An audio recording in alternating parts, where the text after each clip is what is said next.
Olá, meus alunos. Vamos nesta aula estudar as portas de entradas e saídas digitais do microcontrolador Atmega 328. E para isso nós vamos utilizar a linguagem C. Dentro desta aula, deste conteúdo, eu dividi em 3 tópicos. Quais são? Primeiro, características e utilização. Então nós vamos estudar as características gerais e de utilização dessas portas de entradas e saídas. Depois nós vamos ver um exemplo de display de 7 segmentos. E por último nós vamos conversar sobre debus. Então primeiro vamos estudar então as características e de utilização das portas de entradas e saídas digitais. Vamos começar aqui pelo mapa de pino do microcontrolador Atmega 328, onde eu vou utilizar esse mapa em diversas aulas para a gente se familiarizar com ele, tá certo? Com este mapa. Aqui o que é importante a gente observar, tá? O que eu quero que vocês percebam.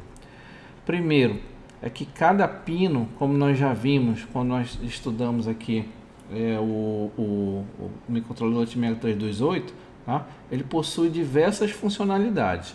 E essas funcionalidades estão indicadas aqui nesses retângulos, tá certo? O que muda do que nós vimos, tá?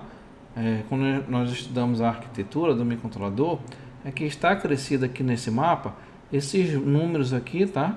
De cor de rosa, que são os números que utilizados pela ideia do Arduino, tá? Então, quando nós utilizamos a ideia do Arduino, que nós nos referimos ao pino 0, então vai ser este pino bem aqui, ó, que na verdade no processador é o pino de número 2, que também pode ser chamado de PD0, tá? Quando nós, por exemplo, um outro exemplo, pino de número 8 na ideia do Arduino, aqui no processador ele será o pino de número 14 ou chamado de PB0, tá? Por exemplo, nós vamos utilizar o PB5, tá? Então tá aqui o PB5. Então, ele no Arduino, ele é o pino 13, tá? O pino de número 13. Mas no processador, ele é o pino de número 19. Então, eu quero que vocês estejam familiarizados com esse mapa para quando vocês forem utilizar, não só no ambiente da ideia do Arduino, né, que não vai ser o caso do nosso curso, mas também para quando a gente for programar utilizando a linguagem C, utilizando diretamente os nomes dos pinos, tá certo? Ou de suas funcionalidades. Então, para começar, o que é importante nesse estudo inicial das portas de entrada e saída digitais é identificar quais são essas portas, que são essas mostradas aí na figura, tá? Nós podemos identificar essas portas pelas letras, tá? Então vai ter a porta B, chamada de PB, a porta C, chamada de PC, e a porta D, chamada aqui de PD, tá? Quer ver? Vamos ler aqui embaixo. O Atmega 328 apresenta 3 conjuntos de portas de entrada e saída digitais de uso geral. É o porte B, porte C e o porte D, como nós podemos observar aqui, certo? Outros pinos, tá, que não estão aqui destacados, são essencialmente de alimentação, tá? Apresentam 8, 7 e 8 pinos, cada uma respectivamente. Então, o porte B tem 8 pinos, o porte C tem 7 e o porte D tem 8 pinos, tá? Outra observação que eu considero importante é justamente, além do nome, né, PB, PC e PD, este número aqui, ele indica qual é o bit dentro da porta, tá? Então, por exemplo, vamos identificar aqui o PB0. Então, é o bit 0, tá, da porta B, que pelo desenho, nós sabemos que está no pino 14 do Atmega 328, tá? Então, tenham em mente essa relação de que o nome da porta não é semelhante ao número do pino do processador e também não é semelhante ao número do pino utilizado no Arduino, tá? Então, só neste exemplo, quando eu me referir à porta PB0, ao pino PB0, ele no Arduino é o pino 8, tá? Na ideia do Arduino, mas no processador é o pino 14. Então, por isso a importância desse mapa, tá certo? Para que a gente possa identificar rapidamente esses pinos, tá? E localizá-lo não só fisicamente no processador, mas também o seu nome, tá? Então esses ports aqui, né, B, C e D, eles também são chamados de PB, PC e PD, tá? Esses pinos, eles são independentes, tanto na questão da direção quanto no valor lógico. Ou seja, eu posso utilizar pinos da mesma porta, né, porta B, por exemplo, onde um pino é entrada, o outro é saída, um tem nível baixo, outro tem nível lógico alto, porque eles são completamente independentes, mesmo que eles estejam na mesma porta, tá? E todos esses pinos, eles possuem resistores de pull-up, que podem ser utilizados ou não. Ou seja, por software, eu posso colocar um pino de pull-up, ligar ou habilitar ou desabilitar, tá certo? Um pull-up interno do microcontrolador, tá? Ele possui características simétricas para a corrente, tá? Mas o que isso significa? Por exemplo, eu tenho uma capacidade de fornecer 20 mA por pino, que está aqui embaixo, ó, 20 mA por pino. Significa que ele pode não só fornecer esses 20 mA, no caso de ele estar em nível lógico alto, ele vai fornecer essa corrente, como ele pode drenar essa corrente, no caso de ele estar ligado, por exemplo, no nível lógico baixo, tá certo? Então, por isso essa questão da característica simétrica para a corrente, tá? Eu estou falando isso porque nem todo microcontrolador possui essa característica. Às vezes ele possui uma característica de fornecer corrente maior do que o de drenar, tá? No nosso caso aqui ele é simétrico. E um máximo de 200 mA nos pinos VCC e GND. Ou seja, por mais que cada pino possa fornecer no máximo 20 mA, a soma total, tá, dos pinos VCC e GND não pode passar de 200 mA, tá?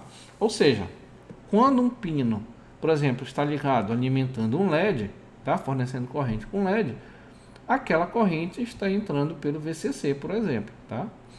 De tal forma que a corrente máxima do VCC, somando todos os pinos, não pode passar aqui de 200 mA. Tá? E estes pinos assumem mais de uma função conforme a programação. Se nós voltarmos aqui no mapa de pinos, nós vamos observar vários nomes, tá certo? Esses nomes são funções específicas que aquele pino podem assumir. No decorrer do nosso curso, nós vamos entender o que é cada uma dessas funções e cada um desses pinos deste microcontrolador, tá certo? E aí, já entrando um pouquinho na questão da programação, né? O nome dos registradores do painel de controle podem ser utilizados diretamente na linguagem C para alterar o valor do registrador. Então, por exemplo, quando nós vimos o mapa, né, lá de registradores do painel de controle, existia lá um registrador de nome DDRB, tá? De tal forma que eu posso utilizar esse nome DDRB na linguagem C e atribuir a ele um valor 0, por exemplo. Então, nesta linha aqui de comando utilizada em linguagem C, nós estamos atribuindo o valor 0 àquele registrador DDRB, tá? E assim o mesmo exemplo para outros registradores, tá? Cada um desses nomes aqui é um nome de um registrador e nós estamos atribuindo um valor para aquele registrador.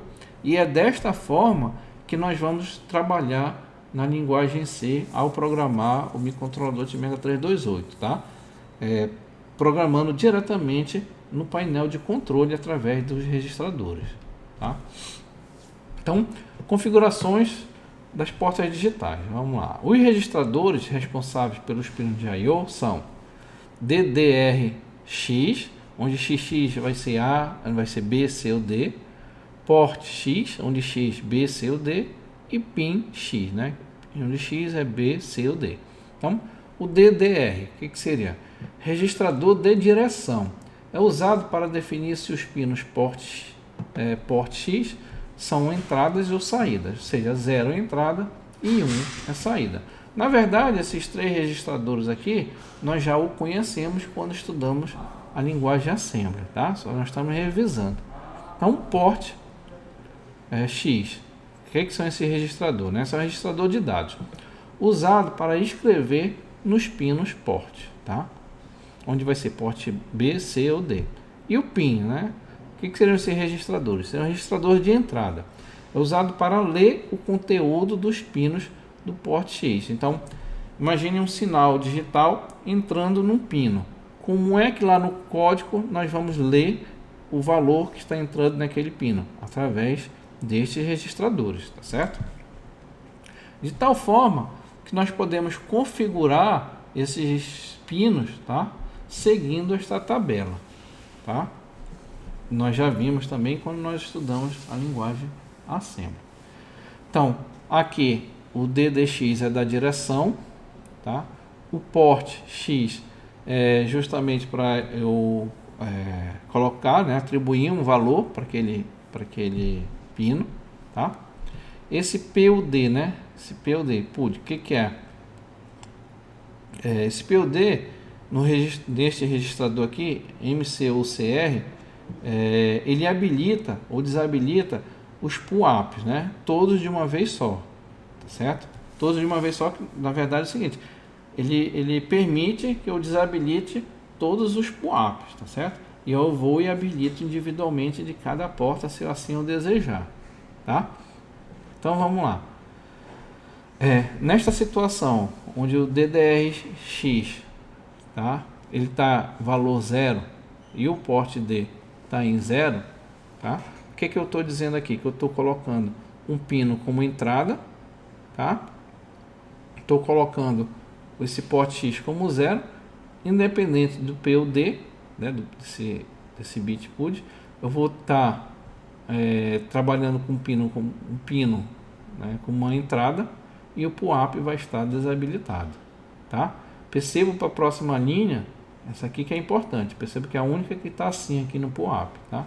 Que é justamente, olha, eu estou colocando um pino configurado aqui como entrada, tá? Então ele é entrada de sinal, tá?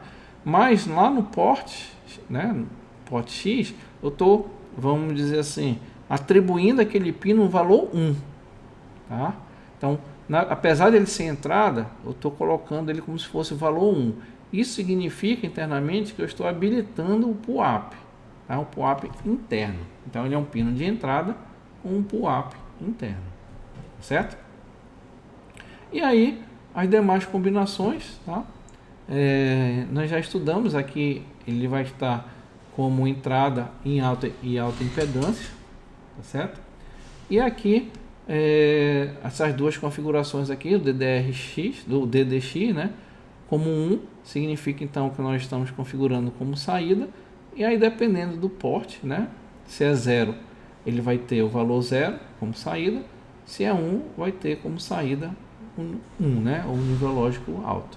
Então são as duas configurações aqui de saída. E o PUAP desabilitado.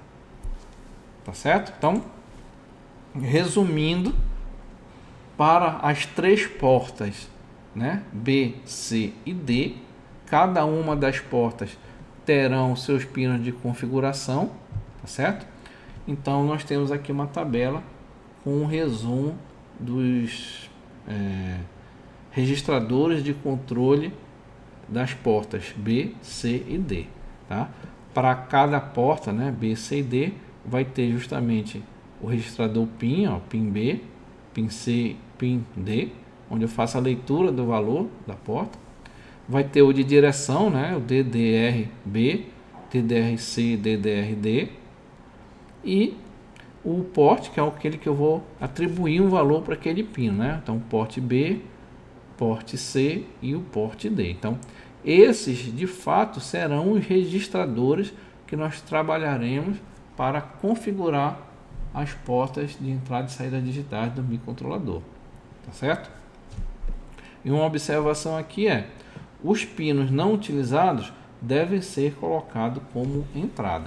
Então, por exemplo, há muitas aplicações que nós vamos fazer, nós não vamos utilizar todos os pinos. Então, o que nós fazemos? Vamos habilitar ou colocar aquele pino como entrada de sinal. tá? Aquele pino de entrada de sinal significa então que ele está como uma alta impedância, tá certo? Tá? Então aqui, ó, entrada de sinal, alta impedância, entrada de sinal, alta impedância. Aqui ele vai ser entrada também, mas ele vai estar com o PUAP habilitado. Então não posso dizer que ele está com alta impedância, mas de qualquer forma ele está como entrada, tá certo? Então pinos não utilizados devemos colocar como entrada, tá? Então vamos ao primeiro exemplo, utilizando a linguagem C, de como é que eu posso configurar um determinado pino, tá certo? Então neste caso aqui nós temos, vamos estudar cada uma desta linha aqui. Nós vamos incluir então esse pacote aqui, né? Essa biblioteca aqui, a VRIO.H, que é onde vai estar justamente descrito, né? Todos os nomes dos registradores do painel de controle, tá lá, que vão estar definidos, e aí nós vamos poder utilizar, tá? Aí temos então a função principal, tá? Aí vamos aqui, ó, DDRB, então nós estamos trabalhando com a porta B, certo? Vai receber o valor 20, tá? Então, se nós formos observar o valor 20 em hexadecimal, tá aqui ele, ó, 00100000. O que significa? Como esse DDR é aquele registrador que configura a direção dos pinos, onde 0 é entrada e 1 é saída, tá? Então somente esta porta aqui, que tem 1, ele vai ser como saída. Se nós formos contando aqui, ó, posição 0, posição 1, posição 2, posição 3, posição 4, posição 5, tá? Como nós estamos no DDR-B, então significa que o PB5 ele será a saída, tá? Todas as demais portas, ou todos os demais pinos dessa porta, tá? Da porta B, serão entradas, tá certo? Então a gente está configurando o PB5 como saída. Aí depois, porte B, que é aquele que eu vou atribuir um valor para o pino, recebe também o valor 20 em hexadecimal, né? Então está aqui 20, significa novamente que aquele PB5, que é aquele bit PB5, tá? Vai ser colocado em nível lógico alto e os demais em nível lógico baixo. E aqui ele entra no loop infinito, tá? De tal forma que, se nós temos aqui um circuito como esse, né? Nós temos aqui o microcontrolador, temos a porta PB5, tá? Ligada a um LED através de um resistor. Se nós rodarmos esse código aqui em cima no microcontrolador, ele vai simplesmente o que? Acionar o LED, ou seja, vai ligar o LED, tá certo? Então, para isso foi preciso 2 passos. Quais são? Colocar aquele pino PB5 como saída e depois atribuir o valor alto, o nível lógico alto, àquele pino. Pronto, com isso o LED é aceso, tá certo? Vamos então para o segundo exemplo, tá? Que é o pisca LED 1 de 4. Por que 1 de 4? É porque eu resolvi pegar o exemplo do pisca LED e ir mudando para nós observarmos várias formas de ir trabalhando com essas portas, mas sempre fazendo o LED piscar, tá certo? Então vamos lá ao exemplo, o pisca LED número 1, tá? Uma coisa que não estava definida no programa anterior, mas como aqui eu vou ter questão de tempo, né, no delay, eu vou usar a função de delay, eu preciso definir, tá? Esse valor aqui, FCPU, igual a 8 milhões, né? Então, isso aqui eu estou definindo, eu estou dizendo qual é a frequência de CPU que eu estou trabalhando. Lembrando que nós vamos utilizar o oscilador interno do Atmega 328, tá? Sem a divisão de clock, então ele deve estar trabalhando com 8 MHz, tá? Então eu estou informando isso aqui no código. Vamos incluir as 2 bibliotecas aqui, as dos pinos, né, de entrada e saída, e aqui é onde nós precisamos por causa da função delay que nós vamos utilizar aqui no nosso código, tá certo? Então entramos aqui na função principal, DDRB recebe o valor 2,0. Com isso nós estamos colocando os pinos PB, né, de PB como entrada, exceto PB5, que será a saída, tá? Então aqui o valor 2,0, aqui é a posição 5, somente ele será a saída. Aqui porte B recebe 2,0, o que ele está fazendo? Colocando o pino PB5 em nível lógico alto e demais embaixo, tá? É só uma inicialização aqui antes de entrar no loop, tá? Então vamos entrar aqui no loop infinito. O que ele faz? Esta primeira linha aqui liga o PB5, coloca em nível lógico alto, tá? Aguarda 200 milissegundos e depois coloca novamente o PB5 em nível lógico baixo e depois aguarda mais 200 milissegundos, tá? Então, neste caso aqui, o LED vai ficar piscando, tá? Ficando 200 milissegundos aceso e 200 milissegundos apagado, tá certo? Então, tem um período aí de 400 milissegundos, tá? Antes do próximo exemplo, eu vou mostrar aqui para vocês o que é importante eu chamar a atenção aqui, tá? Que este valor aqui, o 20, né, ou 20 em hexadecimal, tá? Nós podemos substituir por outra forma, tá? Que é uma forma mais comum que nós vamos ver, que é essa aqui, ó. Olha, aqui o 20, né, em hexadecimal foi substituído por esse deslocamento de bit. O que esse comando aqui está fazendo, né? Ele está pegando o valor 1, tá? Bit 1, valor 1 e deslocando ele 5 posições aqui para a esquerda, tá? Então tá aqui, ó.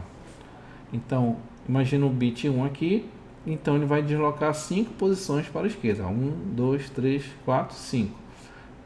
Justamente na posição do PB5, tá? E aqui nós estamos fazendo uma operação OU, tá certo? Com o próprio porte B, tá? Então, imagine que aqui seja o valor do porte B, tá? X é um valor qualquer, 0 ou 1. Ele está fazendo essa operação OU com este número aqui, tá? Que é justamente o 20 em hexadecimal. Como saída, nós temos a indicação aqui embaixo, ó. Onde tem X seria o mesmo valor que ele existia anteriormente, tá? Exceto aqui na posição do PB5 que vai estar o valor 1, tá? Qual é a diferença do código anterior, tá? Que é esse aqui. Aqui nós estávamos ligando o PB5, tá? E colocando todos os demais em nível lógico baixo, né? Em 0. Ou seja, eu estava mudando o valor de todos os bits da porta, tá? Mas e se eu quisesse mexer só no PB5, preservando os demais bits, né? Como é que eu ia fazer? Eu tinha que ler cada um deles para depois escrever novamente, né? Então, para isso, nós substituímos por esta linha de comando, onde somente a posição do bit PB5 está sendo alterada, tá? Está sendo colocado em 1. Os demais bits da porta, eles estão preservados, tá? Isso é importante porque quando eu quiser mexer só naquela porta, né, sem alterar os demais, eu faço desta forma, certo? Colocando em nível lógico alto. Já para colocar em nível lógico baixo, tá? Que é desligar o PB5, nós vamos fazer uma operação E, tá? Da própria porta B, porte B, com este valor aqui. O que é este valor aqui? É o valor em hexadecimal 20 invertido, tá? Então tá aqui, ó. Então percebo que os bits aqui eles estão invertidos em relação ao anterior, tá? Onde era 0 ficou 1, onde é 1 ficou 0, né? Que é justamente essa função aqui, ó, tá? Esse operador aqui. E quando nós fazemos essa operação, nós percebemos o quê? Que todos os bits do PB são preservados, exceto o PB5, que é colocado agora em nível lógico baixo, certo? Mais uma vez, nós fomos capazes de alterar apenas aquele bit, aquela porta específica, ou aquele bit específico, tá certo? Da porta. Nós preservamos os demais bits da porta, tá certo? E indo mais além um pouco, tá? Nota que aqui a gente usou o 5 e o 5, que é justamente a quantidade de deslocamento necessário aqui, tá? Nós podemos substituir esse 5 pelo nome aqui PB5, ó, PB5, tá? Então, todos esses três códigos são iguais, tá certo? Só mudou a forma, iguais no sentido de fazer o LED piscar com a mesma frequência. Só mudou a forma de eu operar em cima daquele bit específico, tá certo? Bom, e por que eu utilizaria PB5 aqui? Porque elas já estão definidas aqui na biblioteca, né, do io.h, tá? Porque fica mais fácil quem está lendo o código saber que eu quero atingir a posição do bit PB5, tá? Lá da porta PB, tá certo? Ao invés de colocarmos simplesmente o número 5. Aí vai do programador ver, né, qual é que ele se adapta mais, né? Utilizando o nome dos pinos, PB0, PB1, PB5, tá? Ou colocando o valor mesmo. Tá entendido? Vamos então para o próximo exemplo, tá? Que é lendo um pino de entrada, tá? Ou seja, é um pino do microprocessador, do microcontrolador, onde nós precisamos saber qual é o nível lógico que ele está recebendo, tá certo? Então vamos nos basear aqui neste circuito, onde nós vamos utilizar a porta 2, o pino 2 da porta B, né, o PB2, e nós estamos utilizando aqui uma chave e um resistor de pull-up externo ao microprocessador, de tal forma que quando essa chave estiver aberta, que é a situação mostrada aqui no desenho, o nível lógico alto estará sendo aplicado no PB2, por causa do resistor de pull-up.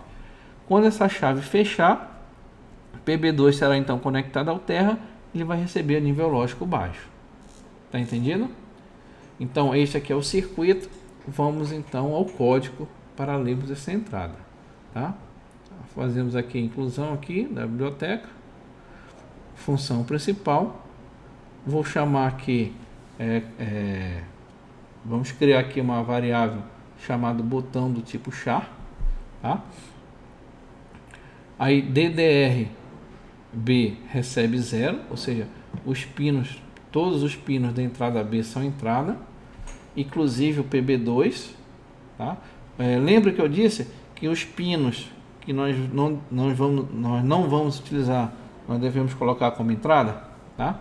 Então ele já aproveitou e colocou todos os pinos do porte B como entrada, inclusive o que nós vamos utilizar, que é PB2, tá?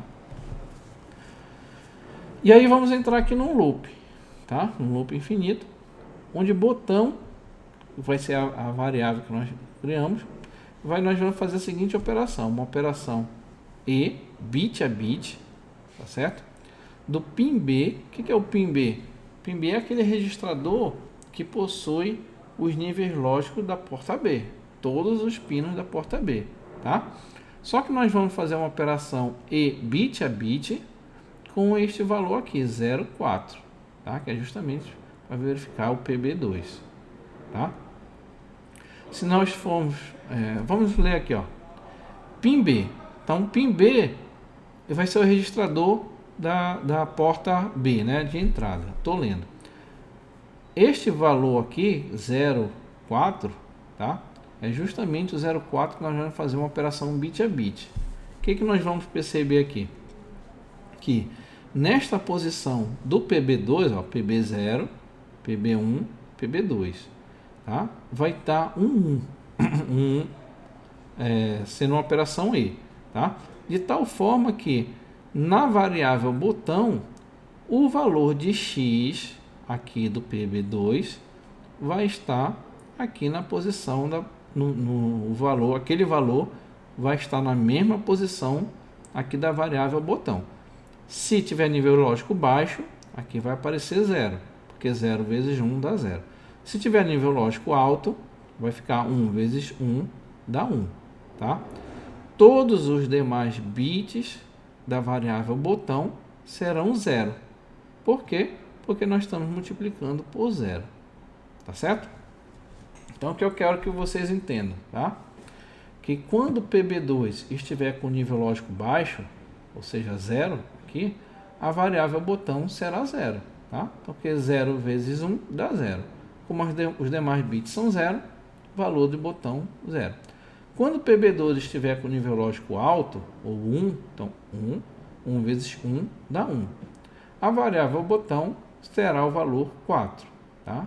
Porque 1 aqui, né, nós sabemos que vai ser 1, 2, 4. Então, conterá o valor 4. Então é isso. Resumindo, se a chave, se tiver aplicado nível lógico alto em PB, tá, que é a chave aberta, o botão terá o valor 4. Se a chave estiver fechada aplicando nível lógico baixo a PB, botão terá o valor 0. Tá certo? Agora, o que nós podemos fazer para melhorar um pouquinho este circuito aqui, né? Nós podemos substituir esse resistor aqui de PUAP externo por um PUAP interno, tá? O que nós temos que fazer? Colocar, né? Vamos lá para o próximo código. Vamos aqui, tá? O que nós vamos fazer? Colocar então os pinos como entrada, como nós já vimos, tá? O que vai mudar é que agora, aqui no porte B, justamente na posição do PB2, tá? Que é o que nós queremos, nós vamos colocar ele como nível lógico alto, tá? E isso faz com que ele habilita o PUAP de PB2, tá? Que é justamente aquela tabela que nós estudamos aqui, ó. Então, DDRX está 0, tá? Mas nós estamos colocando o porte como valor 1, tá? Isso faz com que ele seja uma entrada, mas com PUAP habilitado. PUAP habilitado, sim. Com isso, aquele resistor que estava aqui externo, tá? Pode ser retirado. E aí nós vamos utilizar o PUAP interno, tá? E o restante do código é igual, certo? Não mudou nada, tá? Só quis mostrar aqui como habilitar o PUAP interno do microcontrolador. Acionando o LED seguindo uma chave. Bom, nós temos aqui um circuito um pouco mais elaborado, tá? Onde nós temos aqui uma chave ligada com um PUAP externo, tá? Em PB2, e nós temos aqui um LED ligado em PB5 através de um resistor de 220 ohms, certo? O que nós queremos aqui é que chave aberta, LED apagado, chave fechada, né? Ou botão pressionado, o LED acende, tá certo? Então é isso que eu quero fazer nesse código, tá? O LED deve seguir a chave. Então vamos lá. Esse define, esse include, vão se repetir em quase todos os códigos, tá? Eu não vou comentar mais ele. Vamos começar aqui na função principal. DDRB igual a 2,0. O que significa que nós estamos colocando o PB5 como saída, tá? O PB5 como saída e todos os demais pinos do PB como entrada, tá? Incluindo o PB2 que nós vamos utilizar. Vamos entrar então aqui no loop infinito, e aí ele vai fazer a seguinte verificação, né? O seguinte teste. Ele vai pegar o registrador de leitura da porta B, pin B, e fazer essa operação E bit a bit com o valor 0,4, tá? Isso faz com que eu esteja verificando o estado de PB2, certo? Então, se essa expressão for verdadeira, então o que ele vai fazer? Ele vai desligar o LED PB5, tá? Então está aqui a operação de desligamento do LED, como nós já vimos, tá? Se esta operação, essa expressão for falsa, tá? Ou seja, ser o valor zero, então ele vai ligar o pino PB5, como nós já vimos anteriormente. Tá certo? Vamos só ler aqui essa observação. Quando PB2 estiver com nível lógico baixo, tá? Então PB2 está com nível lógico baixo, ou seja, a chave aqui está fechada, tá? Essa expressão aqui, ó, PIN-B E, né? E é uma operação bit a bit E, 04 será zero, certo? Então, quando eu estiver pressionando o botão, nível lógico baixo em PB, essa expressão aqui será zero, o if então aqui será falso, e aí ele liga o LED. Ou seja, quando nós pressionarmos o LED, a chave, o LED liga, tá? Quando o PB2 estiver com nível lógico alto, ou seja, a chave estiver aberta, tá? Essa expressão PIN-B E04 será 4, tá? Como nós vimos no slide anterior aqui, tá? Será 4, tá? Então, isso faz com que essa expressão tenha como resultado um valor verdadeiro, que é o número 4, então ele desliga o LED, tá certo? Então, com isso eu faço com que o LED vá seguindo uma chave, tá? Ou seja, ele liga e desliga em função da chave.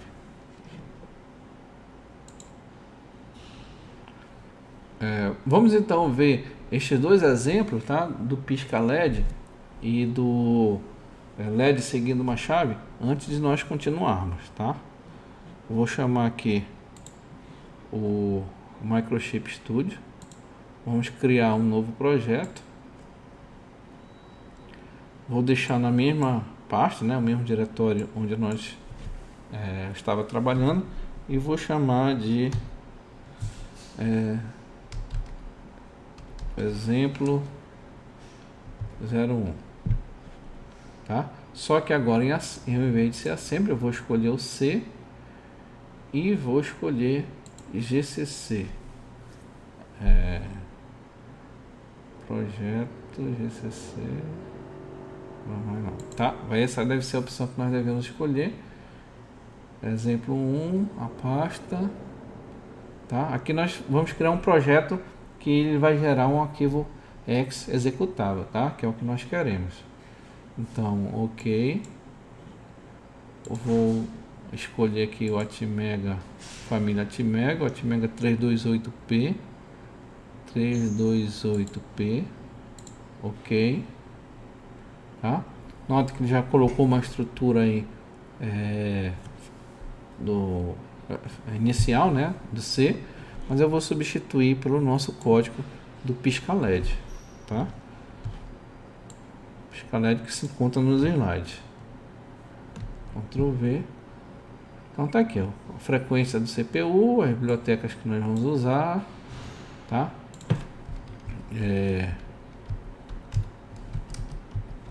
Opa. Bom, depois eu vejo essa questão do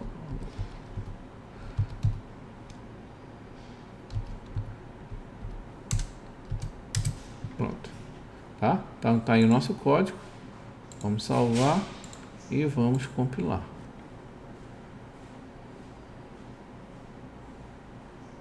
Então compilou, tá? O código 200 milissegundos.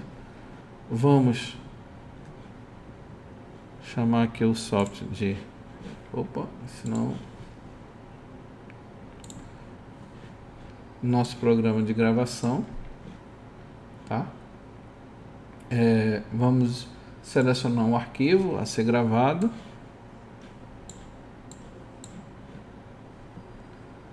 Primeiro exemplo não. Aqui exemplo 01 debug exemplo 01.x, tá? E aí vamos gravar. Right. Erro da gravação. Então deixa eu ver de novo aqui. Ver se está conectado. Deixa eu colocar aqui o imagem para vocês, tá? Olha, deu erro de gravação, tá? Fui analisar aqui o circuito, percebi que o conector aqui, a conexão do reset estava desligada, tá? Então eu vou ligar novamente o reset. Lembrando que, como eu disse para vocês, na hora de gravar, ele reseta o processador para realizar a gravação, tá? Estava desligado. Vamos tentar gravar novamente. Então pronto, agora gravou, tá? Tá aí o gravado, o pisca LED. Bom, como todos os nossos exemplos são pisca LED até agora, né? Vamos mudar a frequência aí para saber se é o nosso código mesmo. Vou colocar um pisca mais rápido agora. Vou colocar 50, tá? Milissegundos entre cada um. Vamos lá, compilar. Tá? Compilou. Vou chamar aí o nosso código. Vamos gravar. Pronto.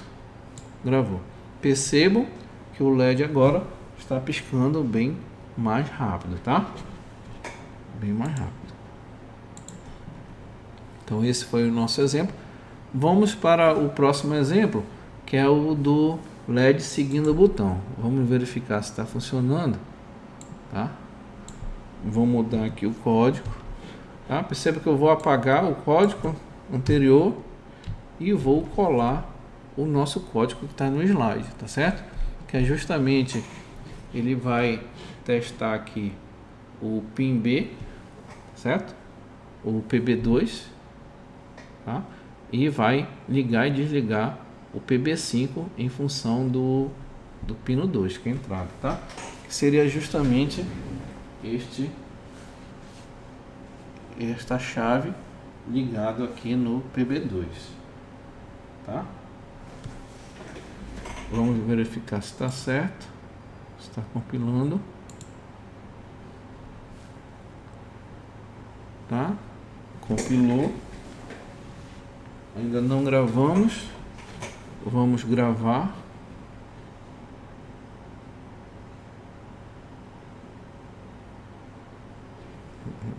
Acho que eu fechei o programa. Peraí, deixa eu abrir novamente.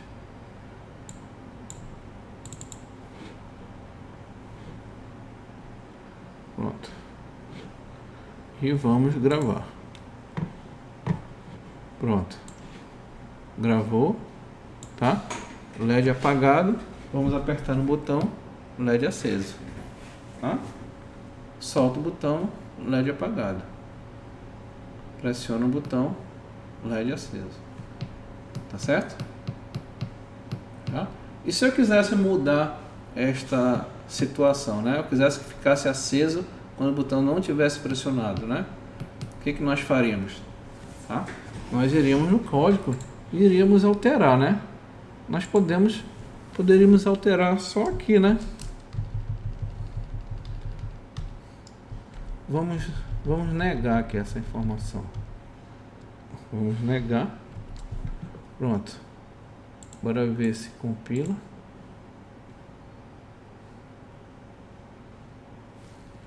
Tá? Vamos gravar. Vamos gravar. Pronto. Gravou. Tá? E aí, LED aceso, botão não pressionado, LED aceso. A gente pressiona, LED apagado. Tá? Então, tá funcionando aqui o nosso código no microcontrolador. Tá? Então, eu vou encerrar esta primeira parte da nossa aula sobre as portas de entradas e saídas digitais do microcontrolador. E eu aguardo vocês na continuação desta aula. Obrigado.